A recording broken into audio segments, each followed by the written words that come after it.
بسم الله الرحمن الرحيم. الحمد لله رب العالمين، وصلى الله وسلم وبارك على المبعوث رحمة للعالمين سيدنا محمد وعلى آله وصحبه أجمعين. أما بعد، السلام عليكم ورحمة الله وبركاته. This is a brief introduction of how our Prophet ﷺ used to pray. And this is collected and taken from the authentic Sunnah. And this is extremely important because it was he, sallallahu alayhi wa sallam, who said, "Pray as you have seen me pray." I haven't seen you pray, O Prophet of Allah, sallallahu alayhi wa sallam, but I have read the description of your prayer from your companions. And the hadiths that came to us are found in Bukhari, in Muslim, in Sunan Abi Dawood, Tirmidhi, Ibn Majah, An-Nasa'i, in Al-Mustadrak, in Musnad Imam Ahmad, Muwatta Imam Malik. So many books of hadith. You collect them, you check their authenticity, and then you implement it in your prayers. Now, the issue of prayer is important because it is one of the pillars of Islam. Not only that, it is a vast and huge topic because, like any forms of worship, it has conditions. It has things that nullify it. It has pillars. It has mandatory acts and it has sunnah acts. And without the knowledge of all of these things, your prayer would not be complete. And this is the cause where a lot of the Muslims have dispute, argument. They have hatred and enmity towards one another simply because you're not praying like I'm praying. Simply because I follow a school different than your school. And this is totally wrong. Salat was made to gather people together. This is why we have congregational prayer. This is why when the Prophet ﷺ used to straighten the rows of the worshippers, he used to say to them, do not differ. Do not go against one another so that Allah Azza wa Jal would not differ your hearts. And this is what we're having at the moment. So this is a brief description. I don't claim that it is the perfect description, but at least sharing with you that I know would insha'Allah elevate the level of our prayers to the level we want, bi'ithnillahi azza wa jal. So first of all, there are conditions, and these conditions must be fulfilled. And the definition of condition, according to the jurors, is that a thing, without it, the form of worship does not exist. And if it is found and fulfilled, that is the condition, this doesn't mean that it has to be found. What does this mean, Sheikh? I'm confused. I'll give you an example, don't worry. One of the conditions of salat is wudu, ablution. So, if I pray without ablution, my prayer is void. Simple as that. Because the condition was not fulfilled. But if I make ablution, this does not mean I have to pray. I may pray and I may not pray. So when the condition is there, it doesn't mean that I have to perform the form of worship. But if it is not fulfilled, if it's not there, this means that even if I perform the worship, the form of worship, it is invalid. So what are the conditions of salat? There are many. Among them is, first of all, niyyah, or intention. And the intention, some make it as a condition because it comes before the prayer, and some make it as a pillar. And it's more likely to be a condition. So you have to know what you're doing. You have to intend it. And I will not go into the conditions of salat because this is a long topic. But I have to know whether I'm praying Dhuhr, Asr, Maghrib, Isha, or Fajr. I just can't say Allahu Akbar and during the prayer say, what is this? I think it's witr. No, this is not valid. Second condition, facing the Qibla. So if I know the direction of Kaaba, I have to direct myself to it. If I know it's there and I direct myself this way, then my prayer is invalid. Third condition is the entrance of the time of prayer. So I want to pray Maghrib and I can see the sun is about to set or half of it has disappeared and I say Allahu Akbar, your prayer is invalid. Why? Because the sun has to completely set and disappear for Maghrib to be due and you can't pray before the time is due. Condition number 4, to cover your awrah. So for a man, I have to cover from the navel to the knees. This is my awrah. This is the private part that must not be shown. Without it, my prayer is invalid. Number 5 is to have purity. And purity is divided into 2 types. Wudu, which is uplifting the status of impurity. Or ghusl, which is uplifting the major state of impurity, the ritual impurity. This is number 1. Wudu or ghusl. Number 2, purity of my body. No najasa, no impurities on it. Purity of my clothes and purity of the spot that I'm praying on. Three types. These are the conditions.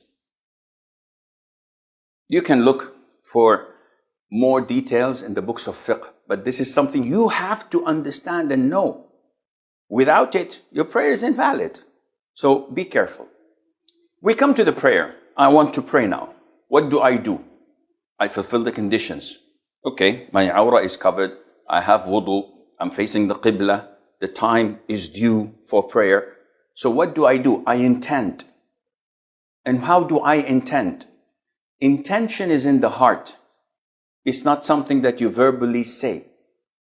So if I want to eat an apple, I don't say I intend to eat this green apple in front of me on the table. I just reach out and bite it. This is the intention. So my intention now, in my heart, I don't have to say anything verbally or mentally. I just intend to pray Dhuhr. It is Dhuhr time. I make wudu, I come and I stand. The intention is there. I begin my prayer with a pillar. What is this pillar? You tell me. Wrong answer. The first pillar of salat is not takbir. The first pillar of salat is standing up when you're able to do so. So for fard prayers, you don't have the option of sitting down because you're lazy or you feel tired. If you're able to stand up, it's a pillar that you stand up.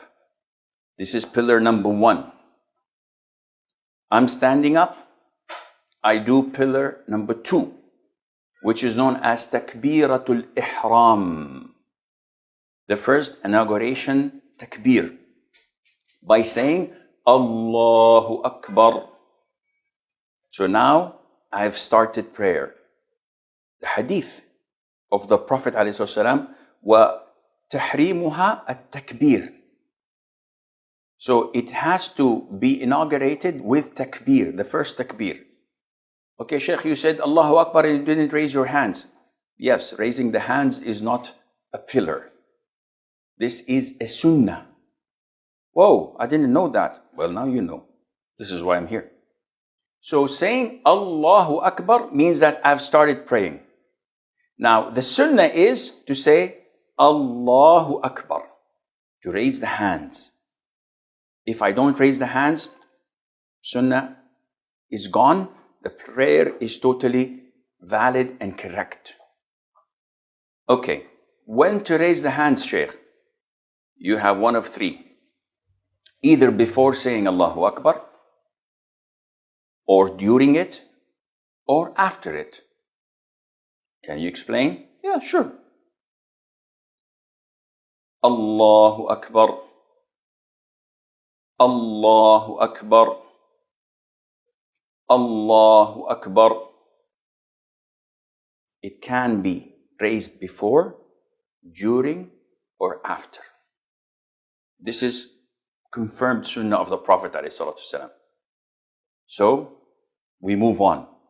When I say Allahu Akbar, raise my hands, the sunnah is to put the right hand over the left hand on the chest, as per the hadith of Wa'il ibn Hujr, may Allah be pleased with him.